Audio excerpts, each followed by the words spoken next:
लुकाचे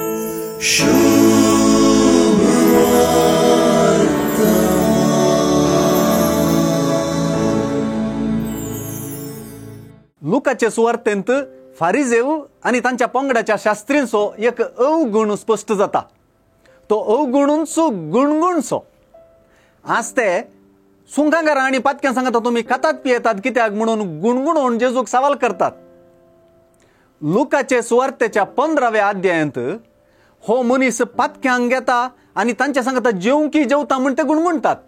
हेच खातीर जेजून चुकून गेल्ल्या बोकऱ्याची, भायर पडल्या नाण्याची आणि वेचीक पुताची वापार सांगली. 19व्या अध्यायांत जेजू जाक्के वाकर गेल्ल्या तवळ लोकांनी तो पातकी मनशाचो सैरो जावन गेला म्हणून गुणगुणलेले आम्ही ऐकला. इंग्लिशांत गुणगुणच्याक मर्मरिंग म्हणतात.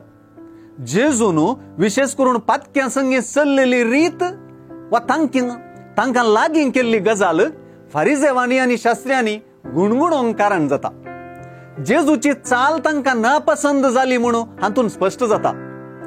एकल्यान आनी एकल्याक पातकी म्हणून उक्त्यान ओलावंक जाय तर ओलायतलो आपूण नितीवंत पातक नासलोलो वा भाग्यवंत म्हूण चिंता म्हणलें स्पष्ट जालें मू.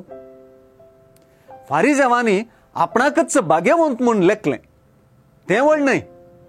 तांणी सुंकांगारांक पातकी म्हूण लेखलें तें सोडया. पूण जेजून तांकां लागीं करची गजाल, तांकां जेजूच्या स्थानमानाचेर कळंक हाडची गजाल जाली. सुवार्तेंत जेजून उच्चारलेली भलायकी असलेल्यांक वैजाची गरज ना, ताची गरज आसा पिडेस्तांक.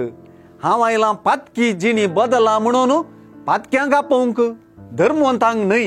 ह्या उतरांनी सर्वय रितीच्या गुणगुण्यांक जोगती जाप मेळ्ळी.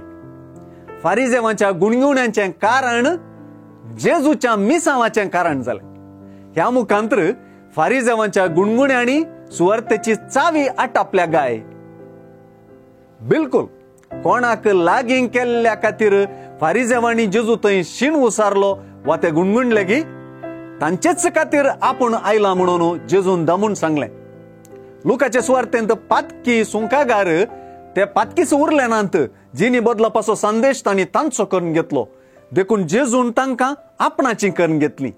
तो तांची बाचावी वा सोडवणदार जालो. हांगासर भौशा आमी कोणाची पार्थ घेवची गरज ना. सुंका काटें सोडून, पातकेपण सोडून, जिणी बदलून सोम्या संगी जेवणाक बसची आनी ताच्या फाटल्यान वेची गरज आसा. वय ताच्या फाटल्यान वेची, गरजेवून जावन वैजाक सोदून.